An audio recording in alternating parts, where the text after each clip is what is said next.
Assalamualaikum warahmatullahi wabarakatuh. Selamat pagi anak-anakku semuanya. Kelas 8. Pada pertemuan pagi ini kita kembali belajar mata pelajaran akidah akhlak.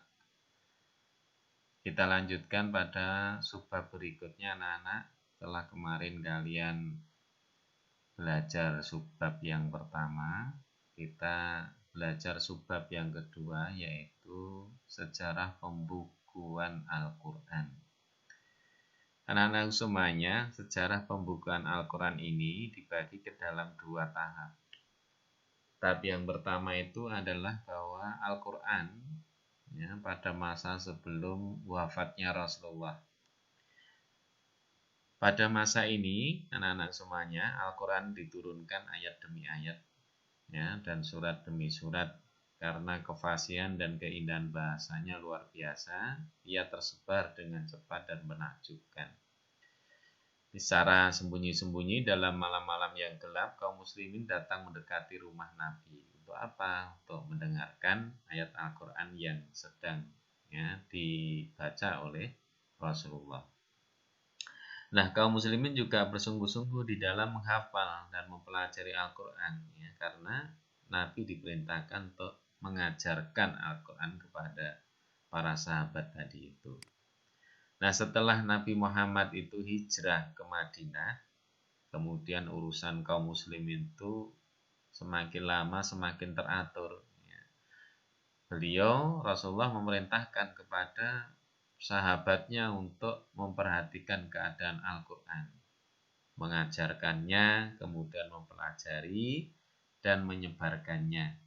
Kemudian wahyu itu dicatat hari demi hari sehingga tidak musnah. Dan mereka dibebaskan dari wajib militer, seperti ditegaskan dalam Al-Quran. Nah, di dalam kelompok itu terdapat beberapa sahabat yang tekun membaca Al-Quran, menghafal dan memelihara surat-surat dan ayat-ayatnya. Mereka inilah yang kemudian dikenal dengan sebutan Al-Qurra. Ayat-ayat Al-Quran secara bertahap ditulis pada papan-papan kulit domba, kemudian pelepah kurma, dan dihafal. Itu pada masa Rasulullah. Nah, sekarang yang kedua, Al-Quran pada masa sesudah Rasulullah wafat. Bagaimana keadaan Al-Quran pada masa sesudah Rasulullah wafat? Anak-anak, sesudah Rasulullah wafat, sahabat Nabi yaitu Ali bin Abi Thalib diam di rumahnya untuk menghimpun Al-Quran dalam satu mushaf menurut urutan turunnya. Dan belum 6 bulan sejak wafatnya Rasulullah, dia telah merampungkan penghimpunan itu dan mengusungnya ke atas punggung unta. 1 tahun sesudah Rasulullah wafat, kemudian pecah perang Yamamah yang merenggut korban 70 orang qurra, penghafal Al-Quran pada waktu Rasulullah masih hidup. Nah, pada waktu itu Khalifah berpikir untuk menghimpun surat-surat dan ayat-ayat Al-Quran dalam satu mushaf. Karena apa? Khawatir akan terjadi perang lagi, kemudian banyak para penghafal Al-Quran itu yang gugur. Maka Khalifah memerintahkan kepada sekelompok penghafal Al-Quran di bawah pimpinan Zaid bin Sabit untuk menghimpun Al-Quran. Mereka menghimpun dari papan-papan yang sebelumnya memang ditulis oleh para sahabat semasa hidupnya Rasulullah itu di papan-papan. Kemudian menghimpun dari pelepah-pelepah kurma, dari kulit-kulit domba yang terdapat di rumah Nabi, yang ditulis oleh para penulis wahyu, dan tulisan-tulisan yang ada pada sahabat-sahabat yang lain. Setelah menyelesaikan penghimpunan itu, mereka menyalin beberapa naskah dan dibagikan ke beberapa negeri Islam untuk supaya apa? Dipelajari, dibaca, dipelajari. kemudian dipahami, dilaksanakan isinya.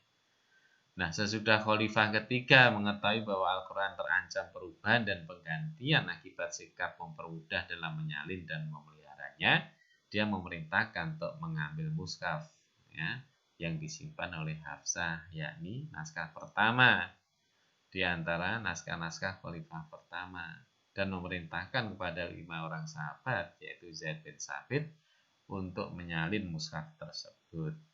Nah, khalifah ketiga, siapa anak-anak? Khalifah ketiga itu siapa namanya? Iya, siapa? Utsman bin Affan, ya. Memerintahkan agar semua naskah yang terdapat di negeri-negeri Islam dikumpulkan dan dikirim ke Madinah, kemudian dibakar. Ya. Untuk apa? Diganti dengan naskah yang baru yang dihimpun oleh khalifah tadi itu, agar supaya apa? Tidak terjadi perbedaan. Ya, tidak terjadi perbedaan. Mereka menulis 5 naskah Al-Quran, 1 naskah ditinggal di Madinah, dan 4 yang lainnya dibagi-bagikan ke Mekah, Suriah, Kufah, dan Basrah. Nah, masing-masing satu buah. Ada yang mengatakan bahwa selain 5 naskah ini, ada 1 naskah yang dikirim ke Yaman, dan 1 lagi ke Bahrain. Nah, naskah inilah yang dikenal dengan sebutan Mushaf Imam. Dan semua naskah Al-Quran ditulis menurut salah satu dari kelima naskah ini.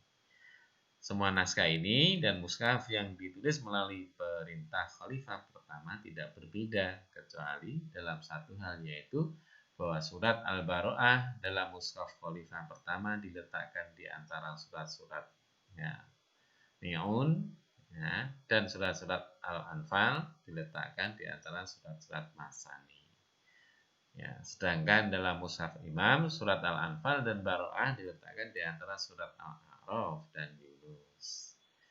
Itu antara lain, ya, secara pembukuan dari Al-Quran di masa Rasulullah dan masa setelah Rasulullah wafat. Baik, berikutnya anak-anak, mari kita pelajari pengertian dan hakikat dari Al-Quran. Ya. Al-Quran menurut bahasa, ya, berasal dari kata qara'a yaqra'u Qur'ana, artinya bacaan atau yang dibaca. Nah, pengertian ini didasarkan pada firman Allah surat Al-Qiyamah ayat 16 sampai 18 sebagai berikut. A'udzu billahi minasyaitonir rajim. Bismillahirrahmanirrahim. La tuharrik bihi lisanaka lita'jala bih. Inna alaina jam'ahu wa qur'anah fa idza qara'nahu fattabi' qur'anah. Janganlah kamu gerakkan lidahmu untuk membaca Al-Quran karena hendak cepat-cepat menguasainya. Sesungguhnya atas tanggungan kamilah mengumpulkannya di dadamu dan membuatmu pandai membacanya. Apabila kami telah selesai membacakannya, maka ikutilah bacaannya itu. Adapun menurut istilah, Al-Quran itu adalah kalam Allah yang diturunkan kepada Nabi Muhammad SAW sebagai mukjizatnya, dan bagi yang membacanya merupakan ibadah. Al-Quran itu adalah firman Allah yang diwahyukan kepada Nabi Muhammad SAW sebagai Nabi terakhir. Dinamakan Al-Quran karena merupakan kitab suci yang wajib dibaca, dipelajari, dan merupakan ajaran-ajaran wahyu terbaik.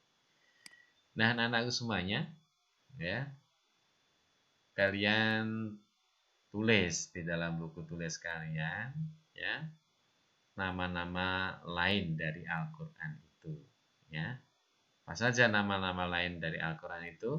Nama lainnya adalah yang pertama Alkitab. Alkitab itu artinya kitab atau buku. Tersebut di dalam Al-Quran surat Al-Baqarah ayat 2. Ya. Dzalikal kitabu la raiba fihi hudal lil muttaqin. Nah, kata Alkitab di sini artinya adalah Al-Quran. Nah, kemudian Al-Quran juga bisa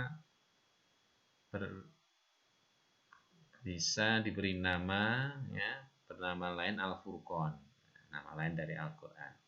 Al-Furqan apa artinya? Pembeda.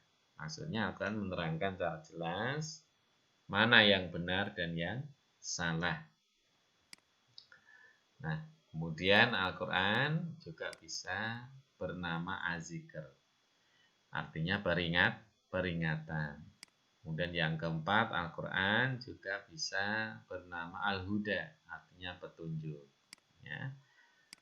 Kemudian Al-Quran juga bisa bernama An-Nur, artinya cahaya. Ya.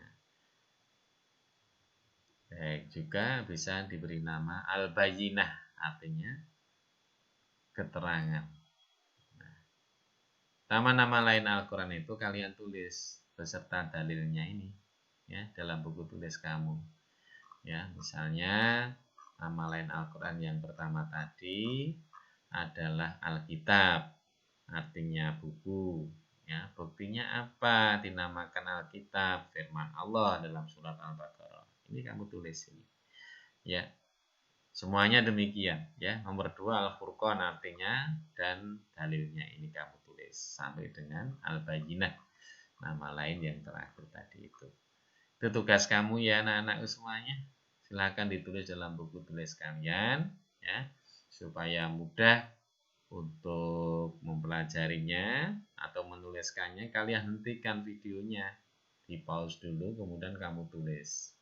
Setelah selesai, next play lagi, ya, kemudian baru kamu tulis kembali sampai dengan, ya, yang nomor 6 yaitu surat Al-Bayyinah ini.